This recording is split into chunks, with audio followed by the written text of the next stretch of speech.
ታላቁ የእስልምና አባት ሀጂ ሙፍቲ ኢድሪስ በህይወት ማለፋቸውና ወደዛኛው ዓለም በመሄዳቸው ጥልቅ ሐዘን ተሰምቶናል።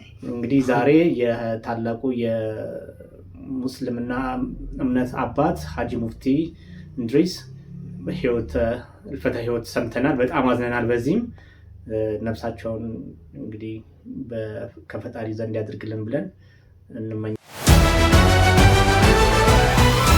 እንግዲህ ከዚህም በፊት ቃል በገባነው መሰረት ከፌስቡክ እንቅስቃሴ ወደ ዩቲዩብ ቻናል የዩቲዩብ ቻናል ላይ የፖለቲካል ኢኮኖሚያዊና ማህበራዊ ጉዳዮችን በስፋት እያነሳን እንወያያለን።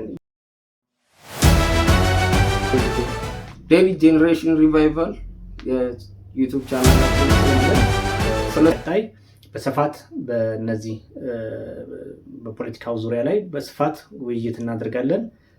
የእናንተን ድጋፍ እንፈልጋለን። ሼር፣ ሰብስክራይብ፣ ላይክ በማድረግ ፕሮግራማችንን በመከታተል እና አስተያየቶቻችሁን በመስጠት ሼር፣ ኮሜንት፣ ላይክ፣ ሰብስክራይብ በማድረግ ከጎናችን ቆማችሁ ጋርነታችሁን እንድታሳዩን በታላቅ ትህትና እንጠይቃችኋለን። እናመሰግናለን።